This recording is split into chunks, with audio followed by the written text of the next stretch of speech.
Hi friends, welcome back to our channel mentoring minds with Ajay Sharma. हम सभी अपनी सेहत पर खूब ध्यान रखते हैं और इस ध्यान रखने के लिए हम बहुत सारे फ्रूट्स का यानी हम बहुत सारी चीजों का सेवन करते हैं। यानी किन चीजों का? आप कहेंगे फ्रूट्स का। फ्रूट्स में क्या आ गए? एप्पल आ गए, ऑरेंजेस आ गए, राइट, सीताफल आ गए या फिर वाटरमेलन आ गए। कितने तमाम तरह के ये फ्रूट्स हैं। कभी कभी हम इन फ्रूट्स का जूस भी बना करके पीते हैं। हमें पता है कि ये जूस बनाने के लिए हमें जरूरत पड़ती है मिक्सर ग्राइंडर की। तो मिक्सर ग्राइंडर और जूस अगर देखा जाए तो दोनों एक दूसरे से रिलेटेड है। बिना मिक्सर ग्राइंडर के हम जूस बनाना थोड़ा कठिन है और मिक्सर ग्राइंडर होने की वजह से ये पर्टिकुलर एप्पल या इस फ्रूट का जूस बनाना काफी आसान होगा। आप ऑब्जर्व करेंगे कि फ्रूट हम एक दिन में कंज्यूम कर लेंगे, लेकिन हम mixer grinder every day use करेंगे। सर मतलब इन दोनों चीजों में अगर आप देखा जाए तो हम दोनों चीजें जब हम खरीदते हैं तो ये दोनों चीजें हमारे पास आती हैं और कैश जाता है, राइट। जब हम एप्पल खरीदते हैं 200 रुपए किलो, 300 रुपए किलो, 400 रुपए किलो, जो भी रुपए हो, राइट, हम 1 किलो एप्पल, 2 किलो एप्पल खरीदते हैं और हम पैसे चुकाते हैं। उसी तरह से हम मिक्सर खरीदते हैं और पैसे चुकाते हैं। तो सर इसमें कहना क्या चाहते हो, है ना? इसमें जब हम फ्रूट खरीदते हैं तो हम अपने कंजम्पशन के लिए, हम अपनी सेहत के लिए इसे हम कंज्यूम करते हैं और मिक्सर ग्राइंडर हम इसे एवरी डे इस्तेमाल करते हैं। बिजनेस में भी कुछ ऐसी चीजें, कुछ ऐसे खर्च होते हैं जो हम रोजाना मेंटेन करने के लिए, बिजनेस को मेंटेन करने के लिए हम खर्च करते हैं और कुछ चीजें ऐसी होती हैं जो हम उन्हें एवरी डे यूज करते हैं। तो आज हमारा जो सेशन है वो इन्हीं टॉपिक के ऊपर बेस्ड है, जिसे हम कहेंगे financing activity and investing activity. अब बेसिकली ये फाइनेंसिंग और ये इन्वेस्टिंग एक्टिविटी होती क्या है? ये क्या चीज है जिसके जरिए हम वो समझ पाएंगे जो बिजनेस को समझने के लिए हमें जरूरी है। तो let us understand now one by one. ये चीज हमारे सामने जो है ये एक बिल्डिंग है। अब आप मुझे सोचकर बताइए, ये बिल्डिंग हमारे लिए प्रॉपर्टी होगी या हमारे लिए एक कर्ज होगा? तो आप कहेंगे कि सर बिल्डिंग तो हम रोज इस्तेमाल करते हैं, क्या इसकी लाइफ 1 साल से ज्यादा है? The answer is yes. तो आप ऑब्जर्व करेंगे ये बिल्डिंग हमारे लिए प्रॉपर्टी है और इसकी लाइफ 1 साल से ज्यादा है। तो जब ऐसी प्रॉपर्टी जिसकी लाइफ 1 साल से ज्यादा है या जो हम इसे बार बार इस्तेमाल करते हैं, हम उसे कहेंगे असेट्स। सो असेट्स बेसिकली वो प्रॉपर्टी होती हैं जो हम इस्तेमाल करते हैं एवरी डे। हम रोजाना इसे इस्तेमाल करते हैं ताकि हम अपने बिजनेस को मेंटेन कर सकें, हम अपने बिजनेस को इंप्रूव कर सकें, बढ़ा सकें। इसी बिल्डिंग को दूसरे नाम से प्रेमाइसेस कहा जाता है। आप ऑब्जर्व करेंगे ये एक फैक्ट्री है। अब इस फैक्ट्री का हम क्या इस्तेमाल करते हैं? आप ऑब्जर्व करेंगे फैक्ट्री भी हमने खरीदी और फैक्ट्री खरीद करके हमने पैसे चुकाए। अब हमने ये फैक्ट्री क्यों खरीदी? ताकि हम इसमें सामान मैन्युफैक्चर कर सकें, हम गुड्स मैन्युफैक्चर कर सकें। हो सकता है कि हम टेलीविजन मैन्युफैक्चर करें, कंप्यूटर मैन्युफैक्चर करें, एसी मैन्युफैक्चर करें या तमाम तरह के प्रोडक्ट्स मैन्युफैक्चर करें। तो ये फैक्ट्री हमारे लिए, ये जो फैक्ट्री बिल्डिंग है हमारे लिए असेट होगी या लायबिलिटी? तो ऑब्वियसली आंसर है सर, इसे हम असेट कहेंगे। और क्यों असेट कहेंगे? क्योंकि इसकी प्रॉपर्टी यानी ये हमारे लिए प्रॉपर्टी है और इसकी लाइफ मोर देन 1 ईयर है। ऐसे इन्वेस्टमेंट को हम बेसिकली यूज करते हैं for a longer period of time. आप ऑब्जर्व करेंगे कंप्यूटर, यस, हम इसे बार बार इस्तेमाल करते हैं ताकि हम अपने बिजनेस को बेहतर बना सकें। हम ट्रक का इस्तेमाल करते हैं, हम टेम्पो का इस्तेमाल करते हैं, हम डिलीवरी वैन का इस्तेमाल करते हैं ताकि हम बिजनेस को और ज्यादा बेहतर और ज्यादा इंप्रूव कर सकें, अपनी बिजनेस की एफिशिएंसी बढ़ा सकें। तो वो चीजें जो बिजनेस की एफिशिएंसी बढ़ाती हैं उन्हें हम असेट कहते हैं। एक बिजनेसमैन बिजनेस में जब वो पैसा देता है तो बिजनेस में पैसा आ रहा है या जा रहा है? सर किसी ट्रेडर ने बिजनेस में पैसा दिया तो याद रहे ऐसा अमाउंट जो बिजनेस में आता है जब ट्रेडर देता है इसे कहते हैं कैपिटल। याद रहे ये कैपिटल बिजनेस को लौटाना है। सर क्यों लौटाना है? क्योंकि हमें ये चीजें उन्होंने परमानेंट रखने के लिए नहीं दी थी, ट्रेडर ने हमें ये पैसे दिए ताकि हम इसे लौटाएं। हेंस जो चीज हमें लौटानी है, जो चीज हमारे लिए रीपेएबल है, इसे हम कहेंगे लायबिलिटीज। हो सकता है कि कभी ये ट्रेडर बिजनेस से पैसा ले जाएं, है ना? तो जब बिजनेसमैन, जब ये ट्रेडर बिजनेस से पैसा ले जाते हैं तब इन्हें ड्रॉइंग्स कहा जाता है। और याद रहे जब ड्रॉइंग्स ले गए हैं तो यानी बिजनेस को पैसे मांगने का अधिकार है।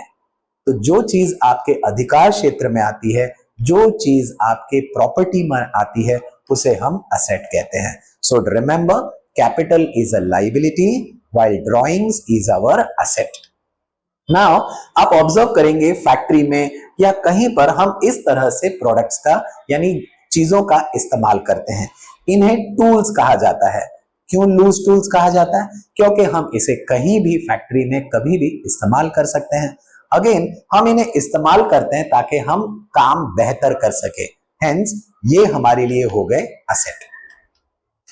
कभी कभी हम ये प्रॉपर्टी, इस तरह की प्रॉपर्टी या तो हमें विरासत में मिलेगी और या तो हम इसे लीज पर ले लेते हैं। लीज जनरली काफी लंबे समय के लिए होता है, 10 साल, 20 साल, 50 साल, 100 साल के लिए। तो जब इस तरह की प्रीमाइसेस, इस तरह की प्रॉपर्टी हमें विरासत में मिले तब हम इसे कहते हैं फ्री होल्ड प्रीमाइसेस। और जब यही प्रॉपर्टी हम भाड़े पर लेते हैं, लॉन्ग टर्म लीज पर लेते हैं, 10 साल, 20 साल, 50 साल के लिए, तब इसे कहा जाता है लीज होल्ड प्रेमाइसेस। याद रहे वेदर फ्री होल्ड प्रेमाइसेस और lease hold premises both are our asset. Now हमने ये पर्टिकुलर शोरूम ले लिया है। अब ये शोरूम में हम अट्रैक्ट कर रहे हैं customers. Most of the time हम कस्टमर्स को प्रोडक्ट कैश में बेचते हैं, राइट? तो हमारे पास कैश आता है और प्रोडक्ट चला जाता है। लेकिन कभी कभी हम प्रोडक्ट उधार में बेचते हैं। तो जब हम गुड्स क्रेडिट में बेचते हैं उन कस्टमर्स को, राइट, ऐसे सिलेक्टेड और टोटल कलेक्टिव कस्टमर्स को कहा जाता है डेटर्स। तो याद रहे डेटर्स से हमें पैसे लेने हैं या पैसे चुकाने हैं? हमें पैसे लेने हैं। हेंस हमारे पास अधिकार है पैसे मांगने का। हेंस डेटर्स बिकम्स हमारे लिए असेट। तो याद रहे डेटर्स वो कस्टमर्स हैं जिनको हमने यानी बिजनेस ने उधार में गुड्स बेचा। ठीक है सर, तो ये तो प्रोडक्ट्स हो गए, ये तो गुड्स हो गए, राइट? ये गुड्स हम किन से लेंगे? ऑब्वियसली हम ये गुड्स मंगवाएंगे सप्लायर्स के जरिए। यानी सप्लायर्स को जब हम ऑर्डर देंगे तो वो सप्लायर्स हमें गुड्स प्रोवाइड करेंगे। क्या ये सप्लायर्स को हमें पैसे चुकाने? बिल्कुल, हमें इन्हें पैसे चुकाने, हमें इन्हें रुपए चुकाने हैं, हमें इन्हें इनका पैसा लौटाना है। तो याद रहे ऐसे सप्लायर्स जिनसे हमने उधार में गुड्स खरीदा है, ऐसे सप्लायर्स को हम कहेंगे क्रेडिटर्स। और क्रेडिटर्स हमारे लिए बन जाएंगे लायबिलिटी, बिकॉज हमें ये चीज उन्हें, ये पैसे उन्हें लौटाने हैं, राइट? आप ऑब्जर्व करेंगे कि जब हम किसी कस्टमर्स को उधार में गुड्स बेचते हैं तो कभी कभी हम उनसे बिल पर साइन करवा लेते हैं। और क्यों साइन करवाते हैं? ताकि ये प्रूफ रहे कि हमने आपको गुड्स बेचा और आप तय समय पर ये रुपए हमको लौटाओ। तो जब हम गुड्स बेचते हैं और बिल पर साइन करवा लेते हैं ताकि हमें प्रूफ रहे और सही समय पर हमें पैसे वापस मिले, ऐसे कस्टमर्स को हम कहेंगे बिल्स रिसीवेबल। सो बिल्स रिसीवेबल हमारे लिए हो जाएंगे असेट। और उसी तरह से अगर कोई सप्लायर हमसे साइन करवा लेता है कि हम उन्हें तय समय पर पैसे लौटाएं तो ये बन जाएगा bills payable. Bills payable is our liability, है ना? कभी कभी जब हम किसी वर्कर को हमारे यहां पर काम पर रखते हैं तो हम उन्हें पे करते हैं वेजेस। हो सकता है कि कभी ऐसा हो कि हमें पैसे देने, राइट, पेंडिंग रह जाए, यानी हमारे लिए वो चीज यानी वेजेस आउटस्टैंडिंग रह जाए। तो ऐसा आउटस्टैंडिंग एक्सपेंस जो हमें पे करना है, पेएबल करना है, right, in some time it becomes our liability, क्योंकि ये रुपए हमें चुकाने हैं। हो सकता है कि कभी कभी हम ये इन्हें एडवांस में पैसा दे दें, सो एडवांस यानी prepaid wages will become our asset. जैसे एग्जाम्पल के तौर पर ये रेंट, ये हमने ऑफिस भाड़े पर ले लिया है, और लेने भाड़े पर जब लेंगे या रेंट पर जब हम लेंगे, कभी कभी हमें रेंट एडवांस में पे करना होता है, यानी पहले हम पे करेंगे और बाद में हम इसे यूज करें, है ना। सो ऐसे एक्सपेंसेस को प्रीपेड एक्सपेंसेस या प्रीपेड रेंट या कुछ भी हो सकता है, ऐसा प्रीपेड एक्सपेंस जो हमने पहले से ही किया हो, राइट, उसे हम असेट कहेंगे। So prepaid rent will be our asset. कभी कभी हम बिजनेस में अपने पैसे रिजर्व रखते हैं। आपने बचपन में, राइट, गुल्लक देखी होगी। उस गुल्लक में हम क्या करते थे? उस गुल्लक में हम पैसे जमा करके रखते थे, और वो पैसे मिलते कहां से थे? आप ऑब्जर्व कीजिए, वो हमें या तो हमारे रिश्तेदार हमें रुपए देते थे, मम्मी पापा हमें रुपए देते थे, और वो रुपए ले जाकर हम जमा करके रखते थे पिगी बैंक में। कभी कभी माँ बाप भी खुद हमें कहते थे कि अपने पैसे हमें बचा कर रखने चाहिए। क्यों बचाने चाहिए? ताकि भविष्य में हमें पैसों की जरूरत कभी भी पड़ सकती है। तो जिस प्रकार से हमने गुल्लक में पैसे जमा किए थे, क्या बिजनेस कुछ रुपए जमा कर सकता है? यस, ऐसा अमाउंट, ऐसा रुपए जो बिजनेस साइड में रखता है, राइट, अपने प्रॉफिट से कमाया हुआ, उस प्रॉफिट का हिस्सा कहा जाता है रिजर्व। सो ये रिजर्व हमारे लिए, reserve fund becomes a liability. Sir क्यों लाइबिलिटी है? क्योंकि ये प्रॉफिट, ये वो प्रॉफिट का हिस्सा है जो ट्रेडर को, हमें यानी बिजनेस को लौटाना था, और हमने लौटाया नहीं है, उसे साइड में रख दिया है। Hence this reserve fund is a liability. हम इस रिजर्व फंड को अलग अलग नाम दे सकते हैं, जैसे general reserve, then miscellaneous reserve, या बिल्डिंग फंड, या एनी अदर फंड। हम कोई भी नाम उसे दे सकते हैं। ये सभी reserves basically are our liabilities. Now sometimes हम बैंक से लोन लेते हैं, तो याद रहे बैंक से लोन लिया है तो हमें इसे चुकाना भी होगा। तो जब हम इसे वापस चुकाएंगे, राइट, हमारे लिए ये सरदर्द कम हो जाएगा। लेकिन अभी हमारे लिए ये bank loan is a liability, because हमारे लिए वो कर्ज है जो हमें चुकाना बाकी है ना। इसे अलग नाम से भी दिया जाता है। अगर ये लंबे समय के लिए लिया जाए तो वो बैंक लोन है, और अगर छोटे समय के लिए, जैसे 2 महीने या 3 महीने के लिए जब हम लोन लेते हैं, तब हम उसे बैंक ओवरड्राफ्ट कहते हैं। याद रहे, बैंक ओवरड्राफ्ट फैसिलिटी सिर्फ करंट अकाउंट होल्डर को मिलती है, यानी बिजनेस को मिलती है। नाउ बिजनेस में कभी कभी हमारे पास अगर एक्स्ट्रा रुपए आ जाए तो हम इसे फिक्स डिपॉजिट भी कर सकते हैं, यानी हम इसे इन्वेस्ट कर सकते हैं। या तो हम बैंक में अपना पैसा जमा करके रख दें, और या तो हम शेयर्स खरीद लें, डिविडेंड बॉन्ड्स खरीद लें, या फिर डिबेंचर्स खरीद लें। तो ये सब चीजें जब हम इन्वेस्ट करते हैं तो हमारे पास एक प्रॉपर्टी तैयार हो जाती है। इस प्रॉपर्टी को हम असेट कहते हैं। सो याद रहे, fix deposit is our asset. इन्हें हम इन्वेस्टमेंट्स के नाम से भी कह सकते हैं। तो आज हमने समझा कि बेसिकली असेट वो चीजें होती हैं जो हमारे लिए प्रॉपर्टी का काम करती हैं, यानी हमारे लिए रिसीवेबल्स का काम करती हैं, यानी वो चीजें जो हम या तो एडवांस में पे करते हैं ताकि हम इसे भविष्य में यूज कर सकें। तो ऐसा पावर जिसके जरिए हम अपना बिजनेस, हम अपनी बिजनेस एफिशिएंसी को इंप्रूव करते हैं, ऐसे एक्सपेंडिचर को हम असेट कहते हैं। एंड इन टेक्निकल टर्म्स ऐसे असेट को कैपिटल एक्सपेंडिचर कहा जाता है। सेम रिवर्सली, हम अपने बिजनेस में कुछ ऐसी चीजें होती हैं जो हम पाते हैं, यानी ये चीजें हमें वापस चुकानी होती हैं, यानी पेएबल्स होते हैं, या फिर ये वो चीजें होती हैं जो हमें रिटर्न करनी है, वो अमाउंट रिटर्न करना है, या हमने कोई चीजें पहले से ही एडवांस ले रखी है। जैसे अगर हमने कोई फीस, कमीशन एडवांस में ले लिया तो हमारा काम करना बाकी है, right, and as per accrual concept हमारा जब काम करना बाकी है, राइट? तो ये हमारे लिए इनकम हो ही नहीं सकती, ये हमारे लिए लाइबिलिटी है। So liability basically are those receipts, ऐसा पैसा जो हमें रीपे करना है, जो हमें वापस चुकाना है।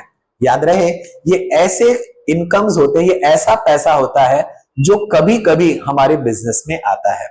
तो सिंपल सा, जो हमारे एक्सपेंडिचर कभी कदा होते हैं उन्हें कैपिटल एक्सपेंडिचर कहा जाता है।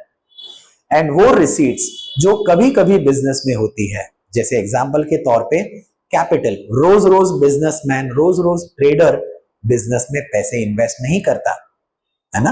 रोज रोज हम बैंक से लोन नहीं लेते, एंड हेंस ऐसे रिसीट्स जो हम कभी कदा लेते हैं, they are called as capital receipts. Great. तो हमने दो चीजें समझी, कैपिटल एक्सपेंडिचर क्या होता है और कैपिटल रिसीट्स क्या होती है। Knowledge of this particular concept is very important in preparing final account. अगर हम ये कंसेप्ट को नहीं समझे तो हमें फाइनल अकाउंट समझने में दिक्कत हो सकती है। अब let us get the question, देखते हैं हम ये क्वेश्चन सॉल्व कर पाते हैं या नहीं कर पाते हैं। The expenses occurring again and again, वो खर्चे जो बार बार होते हैं, लगातार होते हैं, हर बार होते हैं, उन्हें कैपिटल एक्सपेंडिचर कहा जाता होगा या रेवेन्यू एक्सपेंडिचर? सर आपने कहा था कैपिटल एक्सपेंडिचर तो कभी कदा होता है, यानी कभी कभी हम करते हैं। तो yes, your guess is right, it's a revenue expenditure. Revenue expenditure basically वो एक्सपेंसेस होते हैं जो हमें बार बार, लगातार, हर बार करना होता है। सर एग्जांपल दीजिए। एक ही एग्जांपल समझ सकते हैं, जैसे इलेक्ट्रिसिटी बिल, बिजली का बिल। बिजली का बिल आपको हर महीने चुकाना है, इसीलिए ये बिजली का खर्चा, इलेक्ट्रिसिटी बिल, बिकम्स अवर रेवेन्यू एक्सपेंडिचर। लेकिन जब आप बिल्डिंग खरीदते हो, है ना, तो क्या बिल्डिंग हम रोज खरीदते हैं? नहीं। ऐसे एक्सपेंडिचर को कैपिटल एक्सपेंडिचर कहा जाता है। Capital expenditure results in formation of assets के लाइबिलिटीज। कैपिटल एक्सपेंडिचर के जरिए असेट फॉर्म होती है या लाइबिलिटीज फॉर्म होती है? Yes, you are absolutely right. हमारे प्रीवियस डिस्कशन में ही इसका आंसर था कि capital expenditure results in formation of assets. Right? Assets वो चीजें होती हैं, वो प्रॉपर्टी होती है जो बिजनेस यूज करता है ताकि हम अपनी एफिशिएंसी, अपनी यानी बिजनेस की एफिशिएंसी हम बढ़ा सके। सो आज के सेशन में दोस्तों हमने समझा कैपिटल एक्सपेंडिचर और कैपिटल रिसीट्स क्या होते हैं। Now this is your homework. देखते हैं आप इसे सॉल्व कर पाते हैं, और मुझे पता है कि आप बिल्कुल इसे सही सॉल्व करेंगे। इसका आंसर हम आपको नेक्स्ट वीडियो में प्रोवाइड करेंगे। तब तक आप ये कोशिश कीजिए कि आप इसका आंसर सही से निकाल सके। तो आपको इसमें करना क्या है? आपको इसमें क्लासिफाई करना है कि वेदर ये अकाउंट्स हमारे लिए असेट होंगे या लाइबिलिटीज होंगी, यानी ये कैपिटल एक्सपेंडिचर होंगे या कैपिटल रिसीट्स होंगी। राइट? आज के डिस्कशन में हमने समझा कि कैपिटल एक्सपेंडिचर क्या होता है, यानी capital expenditure results in formation of asset. ये वो चीजें होती है जो हमारी प्रॉपर्टी बनाने के लिए काम करती हैं, और कैपिटल रिसीट्स वो होते हैं जो हमें वापस चुकाने हैं, and it results into payable. So दोस्तों, आज का सेशन आई होप आपको समझ में आया कि कैपिटल एक्सपेंडिचर और कैपिटल रिसीट्स क्या होते हैं। हमने समझा कि मिक्सर कितना इंपॉर्टेंट है जूस बनाने के लिए।